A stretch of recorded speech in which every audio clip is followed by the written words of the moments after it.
ეხლა მინდა გაჩვენოთ ის ადამიანები, რომლებზეც აქციების დროს სპეცრაზმელებმა იძალადეს ჯგუფურად. ყველა ეს ადამიანი სასამართლომ უკვე გაასამართლა. და არც ერთი ამ ადამიანის შემთხვევაში მოსამართლეს არ გაუთვალისწინებია ძალოვნების მხრიდან ძალადობის შემთხვევები.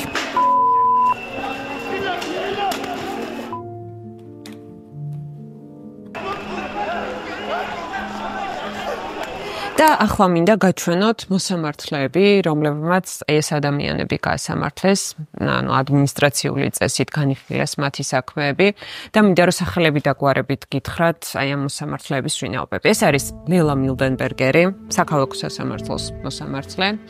ეს არის კობა ჩაგუნავა. ეს არის ნინო ენუქიძე. ეს არის ზვიად ცეკვავა, ასევე საქალაქო სასამართლოს მოსამართლე.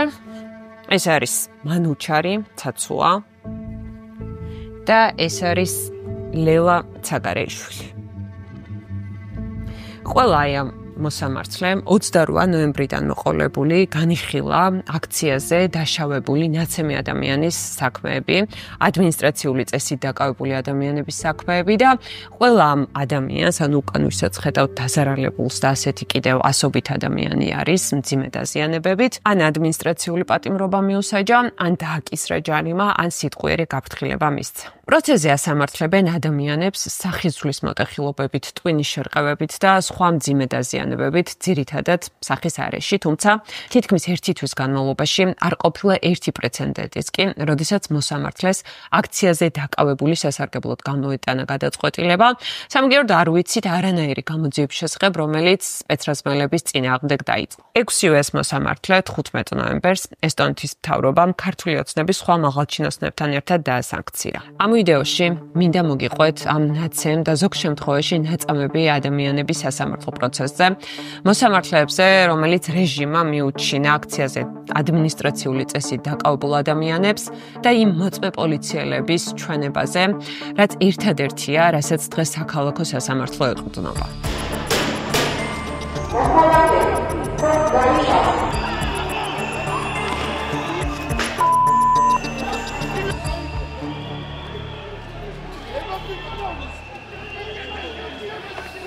ამ დროისთვის აქციებზე ადმინისტრაციული წესით 450-მდე ადამიანის შესახებ ვიცით.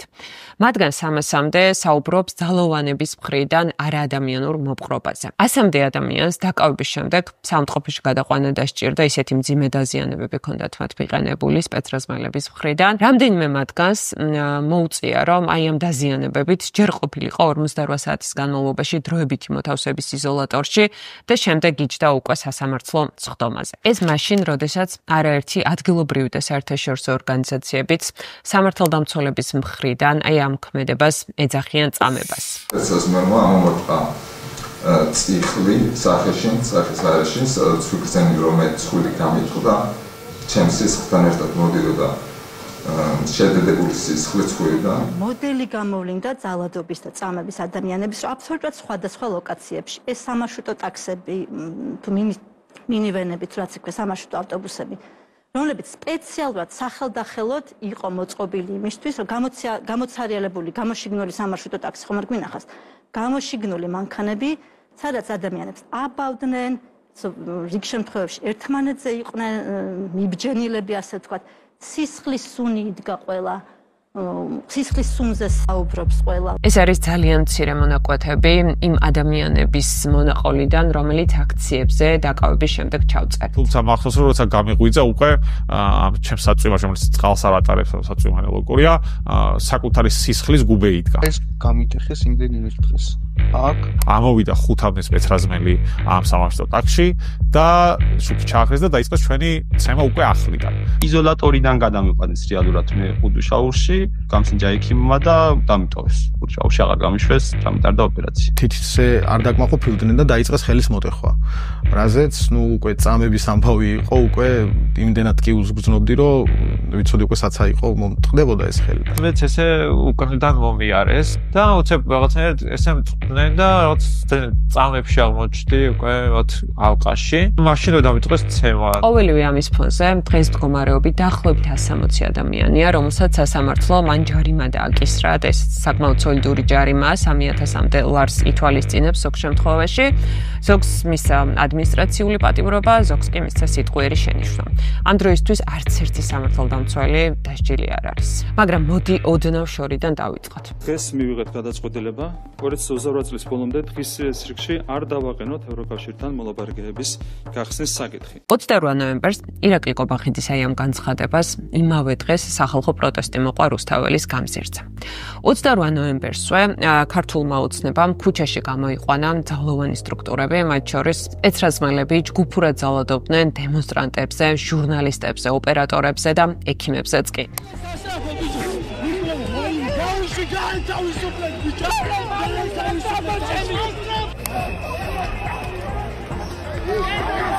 შინაგან საქმეთა სამინისტროს თანამშრომლები თითქმის რუსთაველის გამზირზე არიან და მას შემდეგ რაც მოუახლოვდებიან აქციის მონაწილეებს, დაიწყება ისევ და ისევ დაკავების ოპერაცია. შინაგან საქმეთა სამინისტრო ამტკიცებდა, რომ აქცია გაზრდა შეკრების და მანიფესტაციის შესახებ დადგენილ ნორმებს და რომ აქციის მონაწილეები უპირისპირდებოდნენ სამართალდამცველებს. 50-მდე ადამიანი მხოლოდ 28 ნოემბერს, ანუ პირველივე ღამეს დააკავეს. საქალაქო სასამართლოში ადმინისტრაციული წესით დაკავებული ადამიანების რამდენიმე პროცესს დავესწარი. ყოველს ხდომა იყო ფაქტობრივად იდენტური, თუ არ ჩავთვლით თვითონ დაკავებულების ცემის და დაკავების ფაქტობრივ განსხვავებულ გარემოებებს. მოკლედ, პროცესი ასეთია. აქციაზე ადმინისტრაციული წესით დაკავებულ ადამიანებს ედავებიან ძირითადად ორ რაღაცას.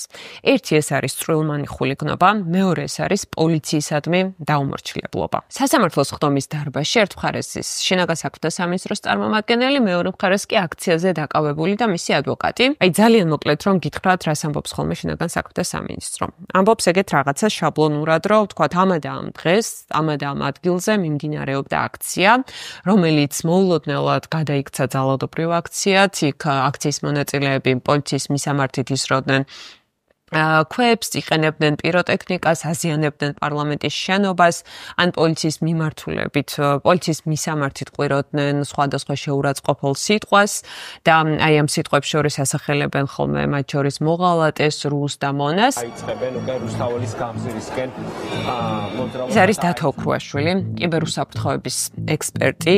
ის 29 ნოემბერს დააკავეს, მაგრამ მანამდე სპეცრაზმა ძალიან ძიმედ სცემა, ძირითადად სახის არეში. შემდეგ კი ტერიტორიის დატოვებისკენ მოუწოდა. სწორედ ამას ცდილობდა დათო, რომ გასცლოდა იქაურობას, მაგრამ როგორც შემდეგ ყვება და ვიდეოშიც ძალიან კარგად ჩანს, ის აღმოჩნდა სპეცრაზმის ალყაში, რა დროსაც მას ესე კორდონისკენ მიუთითეს, ანუ გადაისროლეს, ის კი პოლიციამ დააკავა. დათო საავადმყოფოში მოხვდა და მოდი მოусმინოთ, რას ყვება ის თავის ფიზიკურ დაზიანებებზე. აქ მაქვს დაზიანებების ზევით, აი აქ თავთან დიდი კოპი, საფეთქელთან ძვალი მაქვს დაბზარული, ის ჩაქცევა მაქვს, აქაც რაღაც დაზიანება მაქვს. ეს კი არის უკვე 30 ნოემბერი, თქვენ ვიდეოში ხედავთ ავთანდილ ტიტვინიძეს, რომელიც სპეცრაზმა ჯერ სასტუმრო მერიოტის კედელთან მიიმწყდია. შემდეგ გაუშვა და უთხრა, რომ უნდა გასცლოდა აქციას და აი ამ აქციის დატოვებისას ავთანდილი სხვა სპეცრაზმელებმა რამდენიმე მერთად დააკავა. მას უკანიდან მივარდა სპეცრაზმი მუქაჩაკისერში, შეაგდეს შემდგომ კორდონში, გაათრიეს ეს ადამიანი და ფიზიკურად უმოწყალოდ გაუსწორდნენ. აქციაზე დაკავებული ადამიანები ჯერ როგორც წესი არიან ხოლმე დროებითი მოთავსების იზოლატორში, სადაც მათი შეყოვნება შეუძლიათ მხოლოდ 48 საათი და თუ აი ამ 48 საათის განმავლობაში საქმის მასალები ვერ შეისწავლეს და სასამართლო პროცესი არ ჩაინიშნა, მათი გამოშვების ვალდებულება აქვთ. და აქ არის ერთი ძალიან მნიშვნელოვანი დეტალი. ანუ ამ იზოლატორებს ყავს თავისი სამედიცინო პერსონალი, რომელსაც ვალდებულება აქვს, რომ თუ ვინმეს დახმარება სჭირდება, ეს სამედიცინო დახმარება ადგილზე ასევე აღმოუჩინოს, თუმცა ავთანდილ ტიტვინძის და არაერთი აქციაზე დაკავებული ადამიანის შემთხვევაში ეს დახმარება მას არ აღმოუჩინეს და ავთანდილმა უკვე სასამართლო პროცესზე დაკარგა გონება. სანამ მოსამართლემ არ დაინახა, არ გაითიშა ეს ადამიანი სასამართლო დარბაზში, მანამ არ მოხდა საქმის გადადება. დათო ოქრუაშვილის და ავთანდილ ტიტვინიძის სასამართლო პროცესებს დაემთხვა ერთი და იგივე მოსამართლე წეგან გაჩვენეთ, ეს არის ლელა ცაგარეიშვილი და მაგალითად დათოს პროცესზე შესამტკიცებდა, რომ დათოს და ავთანდილის შემთხვევაშიც პრინციპში რომ აქცია იყო ძალადობრივი, პოლიციის მიმართულებით ისროდნენ აქციის მონაწილეების სხვადასხვა საგანს, ამ დროს ჩაერთო სირენას ხმა და ისინი არ დაემორჩილნენ ამ სირენას ხმა და ხმას და არ დატოვეს აქცია. შესაბამისად პოლიციამ ისინი დაუმორჩილებლობის მუხლით დააკავა. ვაპროტესტებდი ევროინტეგრაციის შეჩერებას და ვაპროტესტებდი ძალოვანი სტრუქტურების ბოროტად გამოყენებას. და სასამართლო პროცესს როდესაც ვესწრებოდი დათოსას იქ დედამისიც იჯდა და მინდა ჩემი ბლოკნოტიდან უბრალოდ წაგიკითხოთ ამ ქალის ციტატები, რამეს მოდა ხოლმე. პირველად ვარ სასამართლოზე. რას ყვება ეს გოგო არ მესმის, დაზეპირებული აქვს.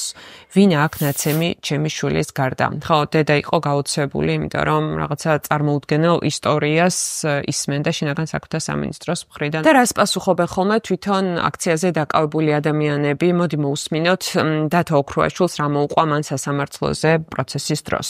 დავიძარი, უკან დავიხიეთ, საიდანაც აგრეთვე ეს დანიშნული გაზმები წამოვიდნენ, შემდეგ უკვე გადავწყვიტე ჭიჭინანსა შევჩენკოს ქუჩაზე ჩასულიყავი, სადაც ნატრეკივები ჩადებდა, იქაც ჩავედი, იქაც სპეციალისტ წარმომადგენლები დახვდნენ, სადაც შემდეგ გამოსწორდნენ ფიზიკურად ცემის შემდეგ უკვე მიკითხეს პარლამენტის უკან მემოძრავა, რაზეც ჩვენ გავემორჩილე და ჩემი ფეხით მივედი პოლიციელებთან არჩევის დამაკავა კრიმინალურ პოლიციას. მოკლედ, დათო ალყაში მოქცეული, დაბნეული ცდილობს გზა გაიკვლიოს და ხვდება სპეცრაზმელების კორდონში, სადაც უკვე მას აკავებენ და დათომ პროცესზეც მოყვა, რომ კიდე ერთმა სპეცრაზმელმა მიაყენა ფიზიკური შეურაცხყოფა. და მინდა მოგასმენინოთ ასევე, რას ყვება დათო, როდესაც ის უკვე პოლიციის სამმართველოში მიიყვანეს. უამრავი სისხლი იყო ესე იმეში ნიჟარებში, ეს ძალიან ბევრი სისხლი ეს რა ეს რამდენ 3-4 ცალი იყო ესე და ანუ რაც დავინახე ცალ-თვალით ხედავდი მარტო ეს აი სავსე იყო სისხლის მოხენილი იყო რა ბევრი ბანდი დაზარალებული ბევრი მყავდა. ხო, აქციაზე დაკავებული სიტყვით გამოსვლის შემდეგ უკვე სასამართლოში უნდა შემოვიდნენ ეგრეთ წოდებული მოწმე პოლიციელები. ეხლა რა ხდება აქ? შინაგან საქმეთა სამინისტროს ყავს ეგრეთ წოდებული მოწმე პოლიციელები, რომლებიც ასევე გვევლინებიან როგორც დამკავებელ პოლიციელებად. ეს შეიძლება იყოს პატრულის თანამშრომელი, სამმართველოს თანამშრომელი თუ შეიძლება იყოს უფროსი დეტექტივი. მაგალითად, დათო ოქრუაშვილს ყავდა ორი ეგრეთ წოდებული დამკავებელი და მოწმე პოლიციელი 1995 წელს დაბადებული ომარ გოგუა და 1996 წელს დაბადებული ლევან შარვაშიძე. მოსამართლე პოლიციელებს ჯერ განუმარტავს, რომ მათ ცრუ ჩვენებების შემთხვევაში დაეკისრება სისხლის სამართლის საქმე, თუმცა ორივე მოწმე პოლიციელი დათოს პროცესზე აწერს ამ დოკუმენტს ხელს. შემდეგ იწყება უკვე ჩვენების მიცემა. ეს თქვენ თუ დაესწრებით რომელიმე პროცესს, ნახავთ, რომ ყველა სასამართლოს ხდომაზე, ყველა იდენტურ საქმეზე ერთნაირი ჩვენებებს იძლევა შინაგან საქმეთა სამინისტრო პოლიციელებზე მაგ საუბარი. ეს ყველაფერი ვნახე საკუთარი თვალითაც. მოსამართლეების წინ მდგარი პოლიციელები, ეგრეთ წოდებული მოწმე პოლიციელები ყვებიან ძალიან იდენტურ და შაბლონურ ტექსტებს. განსხვავება მხოლოდ ერთ დეტალში იყო, ვნახე ძალიან ყოჩაღი პოლიციელები, რომლებიც ესე თამამა და ხმამაღლა აძლევდნენ ჩვენებებს და ვნახე პოლიციელი, რომელიც სასამართლო პროცესზე შემოსვლისთანავე ისე ნერვიულობდა, რომ ნერვიულობის ფონზე მას ენა დაებადა, რაღაცა პერიოდი, რაღაცა დროც კი დაგჭირდა, რომ მას მოეყო მოეყოლა ის ამბავი, რის იმოყოლაც უნდა და რას ყვებიან ახლა ეს მოწმე პოლიციელები სასამართლოზე. მოკლედ აქ სცენარი ეგეთია. პოლიციელი ამბობს კონკრეტულ დღეს, კონკრეტულ ქუჩას და ყვება რომ აქცია იყო ძალადობრივი დემონსტრანტები მათი მისამართით ისროდნენ ქვებს, იყენებდნენ პიროტექნიკას, აზიანებდნენ შენობებს, ძირთად დასახელებენ ხოლმე პარლამენტის შენობას და ასევე ყვიროდნენ სიტყვებს მონებო, რუსებო, მოღალატეებო. აი ეს ნაწილი ხარ რასაც გიყვებით, ჯდება წვრილმან ხულიგნობაში. შემდეგ უკვე აგრძელებენ ხოლმე პოლიციელები, რომ მას შემდეგ რაც აქცია ძალადობრივ ფორმას მიიღებსო, ჩვენი მხრიდან ირთვებაო გამაფრთხილებელი, ასე ვთქვათ, სირენების ხმა, რომლის შემდეგაც მაგალითად აქციის კონკრეტული მონაწილე არ ემორჩილება და არ ტოვებს იქ სივრცესო. ეს ნაწილი უკვე ჯდება პოლიციისადმი დაუმორჩილებლობის ნაწილში. დაუმორჩილებლობას ედავებოდნენ აქციაზე ერთი კვირის განმავლობაში ორჯერ დაკავებულ ადმინისტრაციული წესით დაკავებულ შოთა დიმიტრიშვილსაც. ჩემი დამკავებლად ვინც გაფორმდა, ავსებდა ოქმს, რომ აი აგრესიული ვარ და რაღაცა ვიქნებოდი, იმოშვებოდი. ამ დროს აქეთ მარჯვნივ იყო ეს ბიჭი, ამას წერდა და მარცხნივ ვიდეო ტელევიზორი და მთავარი არხი იყო ჩართული, რატომღაც მაგას უყურებდნენ. და გამოვიხედა ჩემი დაკავების კადრები გადიოდა ეს პირდაპირ ეთერში და მეთქი ერთი წუთი მეგობრებო მან თქო მაგას ეხლა უყურე აქ აბა გავრბივარ ვინმეს რამეს ვაგინებ თუ რა შვებს ნელინა ბიჭით არ მახსოვს შეიძლება ჭიბიებში მაქელები რაღაცა ჩაწყობილი საერთოდ ცივა გარეთ სველი ვეღავით ან ეხლა ოღონდ ყველა ამ შემთხვევაში აქციის მონაწილეების რეალური დამკავებლები არა ეს პოლიციელები არიან არამედ არიან სპეცრაზმელები ეგრეთ წოდებული რობოკოპები. რატომ ხომ? იმიტომ რომ რაღაცით უნდა გამართლდეს ამ ადამიანების დაკავება. ამისთვის პოლიცია მოიფიქრა ეგეთი ვერსია. ანუ მოწმე პოლიციელი სასამართლოზე ყვება რომ თვითონ რახან არ ქონდა ეს სპეცრაზმის აღჭურვილობა, ვერ გაბედა, ანუ ვერ დააკავებდა აქციის ეგრეთ წოდებულ მოძალადე მონაწილეს. შესაბამისად, პოლიციის თანამშრომლები გადასცემენ ხოლმე სპეცრაზმელებს აი ამ დაკავებულების შესახებ ინფორმაციას და მოგვიანებით უშუალოდ დამკავებლები ამ დემონსტრანტების არიან სპეცრაზმელები. გამოკითხვისას აქციაზე დაკავებულის ადვოკატი უკვე პოლიციას ეკითხება ძალიან კონკრეტულ კითხვებს. მაგალითად, სად იდგა აქციაზე დაკავებული, რა ეცვა, ქონდა თუ არა სახე დაფარული მაგალითად და რაც მთავარია, კონკრეტულად რას აშავებდა. და აქ იწყება ხოლმე უკვე დიდი ქაოსი.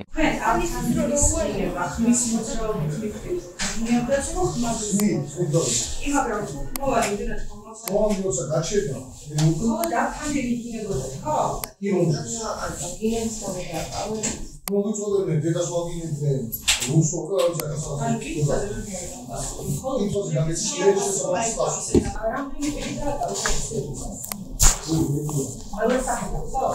პოლიციელები ვერ უთითებენ არათუ კონკრეტულ დეტალებს.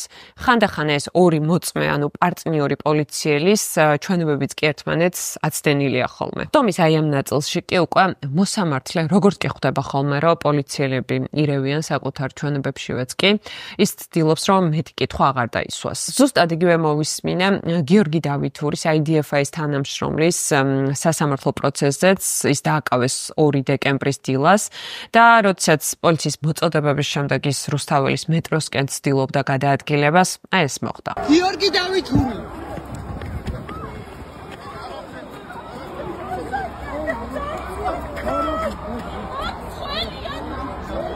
გიორგის ამ შემთხვევაში შინაგან საქმეთა სამინისტრო ორივე მუხლით ედავებოდა როგორც წვრილმან ხულიგნობას, ასევე დაუმორჩილებლობას და ის მოსამართლე ლელა მილდენბერგერმა 2000 ლარით დააჯარიმა. მის სასამართლოზეც ძალიან ნათლად გამოჩნდა, როგორ ეხმარებოდა მოსამართლე პოლიციელებს. და მოდი მოვისმინოთ ჩანაწერი თვითონ პროცესიდან.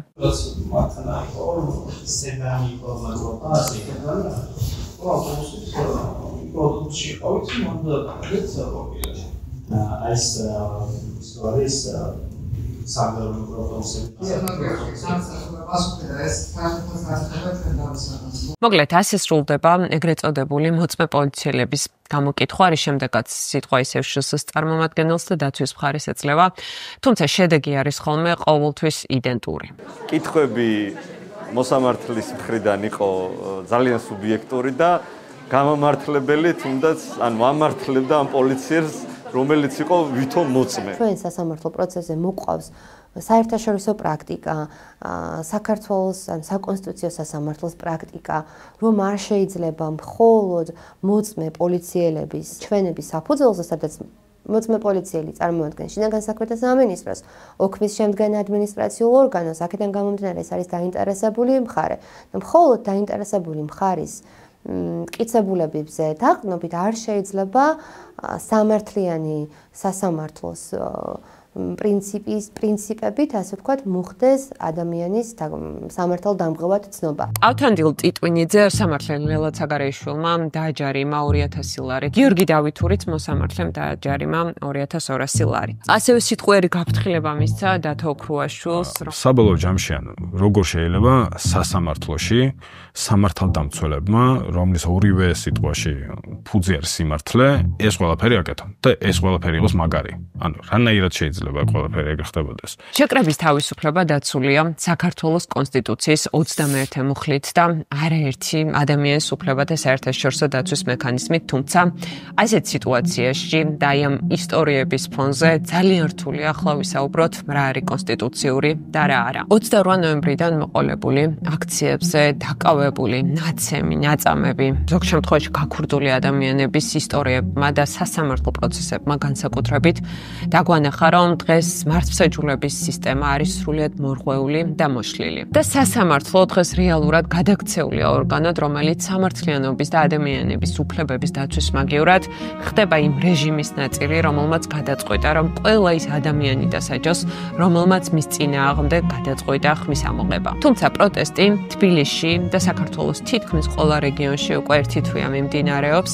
სისტემის ვარაუდი კი, რომ ნაცემი და დაკავებული ადამიანები ქუჩას აღარ დაუბრუნდებოდნენ, აშკარად არ გამართლა. და ქართულმა ხალხმა ვერ გაიაზრა დღემდე ის, რომ შიშის საფუძველზე და შიში არ უნდა იყოს ბექგრაუნდად შენ გადაწყვეტილებებს. ავთო ტიტვინიძე, დათო ოქრუაშვილი, შოთა, გიორგი, ყველა ის ნაცემი და დაკავებული ადამიანი, რომელმაც მე ვიდეოში მოგიყევით, ისევ ძალიან აქტიურად იღებს ამ აქციებში მონაწილეობას და რაც მთავარია, ისევ ითხოვს სამართლიანობას და ითხოვს საზოგადოების დანარჩენ ნაწილთან ერთად, რომ გათავისუფლდნენ ყველა ის ადამიანები, რომელმაც რეჟიმმა გადაწყვიტა, რომ აქციებში მონაწილეობის გამო უნდა დასაჯოს.